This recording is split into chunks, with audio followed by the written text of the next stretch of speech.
नमस्कार साथियों एवं प्यारे बच्चों, आज हम कक्षा 9 एनसीईआरटी गणित प्रश्नावली 5.2 यूक्लिड की ज्यामिति का परिचय के सवाल नंबर 1 से शुरू करेंगे और इस प्रश्नावली के सभी सवाल हम करेंगे। आपको ये सभी सवाल ध्यान से समझने हैं। प्यारे बच्चों, यदि मेरे द्वारा पढ़ाया गया आपको समझ में आता है, अच्छा लगता है, तो आप इन सभी क्लासों को अधिक से अधिक लाइक करें, चैनल को सब्सक्राइब करें, साथ ही इन सभी क्लासों को अपने दोस्तों के साथ, अपने मित्रों के साथ अधिक से अधिक शेयर जरूर करें। तो शुरू करते हैं। सवाल नंबर 1, आप यूक्लिड की 5वीं अभिधारणा को किस प्रकार लिखेंगे ताकि वह सरलता से समझी जा सके।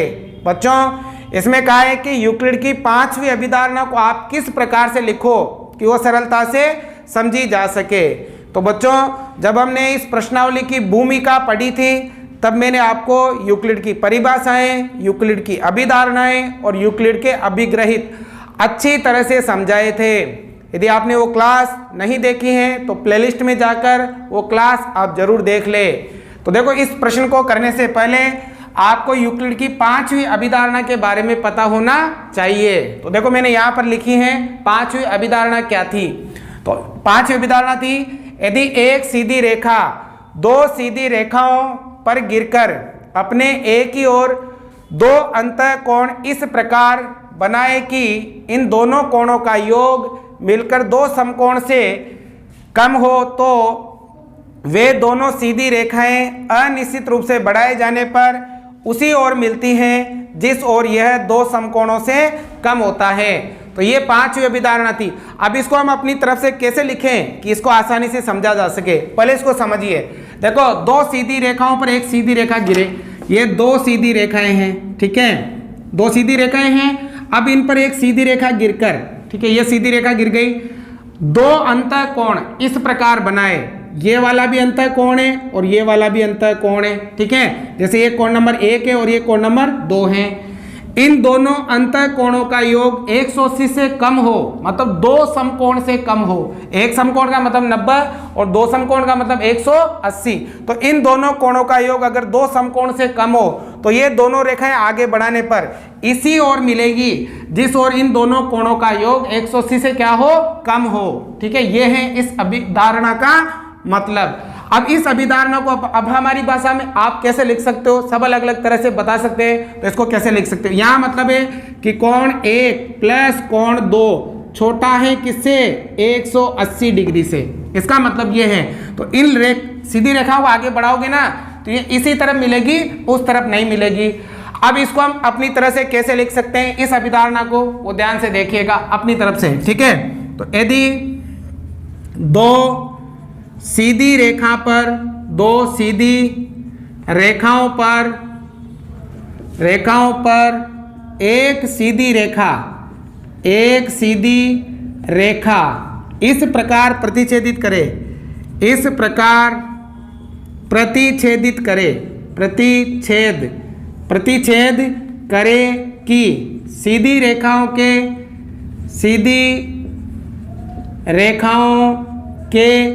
एक ही ओर बनने वाले अंतःकोणों का योग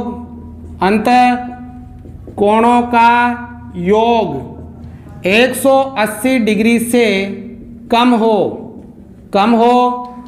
तो वे सीधी रेखाएं तो उन सीधी रेखाओं को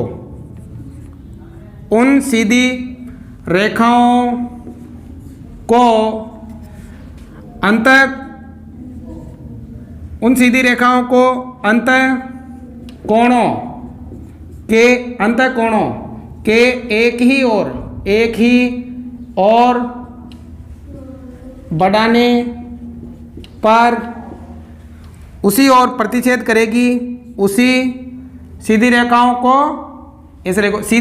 को एक ही ओर बढ़ाने पर उसी ओर प्रतिच्छेद करेगी जिस और अंतःकोणों का योग, कोणों का योग 180 से कम हो। तो इस प्रकार से आप इसको अपनी भाषा में लिख सकते हो। यदि दो सीधी रेखाओं को एक सीधी रेखा इस प्रकार प्रतिच्छेद करे कि सीधी रेखाओं के एक ही ओर बनने वाले अंतःकोणों का योग 180 से कम हो, तो उन सीधी रेखाओं को एक ही ओर बढ़ाने पर उसी ओर प्रतिच्छेद करेगी जिस ओर अंतःकोणों का योग कितना हो, 180 से कम हो। तो इस अभिधारणा को अपनी भाषा में लिखना था। आप चाहो तो और भी अलग तरीके से आप जिसको और अगर आसान बनाना चाहते हो तो और भी अलग तरीके से इसको आप लिख सकते हो। तो सिंपल बस ये हिंदी लिखनी थी इसमें। समझ में आ गई बात। अब देखो क्या है यूक्लिड की पांचवी अभिधारणा। देखो ये भी पांचवी अभिधारणा पर ही, ये वाली अभिधारणा ही है। से समांतर रेखाओं के अस्तित्व का औचित्य निर्धारित होता है। स्पष्ट कीजिए, क्या यूक्लिड की पांचवी अभिधारणा से समांतर रेखाओं का औचित्य अस्तित्व का, समांतर रेखाओं के अस्तित्व का औचित्य निर्धारित होता है, ये हमें बताना है। तो देखो सबसे पहले तो हम लिखेंगे यूक्लिड की पांचवी अभिधारणा। पहले तो यहाँ लिख देंगे पांचवी अभिधारणा, है ना। पांचवी अभिधारणा क्या थी, तो ये वाली चीज आपको यहाँ लिख देनी है, ठीक है। अब पांचवी अभिधारणा में क्या थी कि दो सीधी रेखाओं पर एक सीधी रेखा इस प्रकार गिरे। ये दो सीधी रेखाएं हैं, ठीक है। इस पर एक सीधी रेखा इस प्रकार गिरे कि एक ही ओर बनने वाले अंतःकोणों का योग दो समकोण से कम हो। मतलब जैसे ये कोण नंबर 1 और कोण नंबर 2, तो कोण नंबर 1 प्लस कोण नंबर 2 का मान क्या हो, 180 से कम हो। तो इन दोनों रेखाओं को एक ही ओर, मतलब इसी तरफ अगर आप बढ़ाते हो तो ये आगे जाके क्या करेगी, प्रतिच्छेद करेगी, ठीक है। तो ये तो पांचवी अभिधारणा थी। अब ये कह रहा है कि इसकी अभिधारणा से क्या समांतर रेखाओं का औचित्य है, तो हम लिखेंगे हाँ। कैसे, अगर दो सीधी रेखाएं इस प्रकार से हो, ठीक है, दो सीधी रेखाएं इस प्रकार से हो कि एक सीधी रेखा उनके ऊपर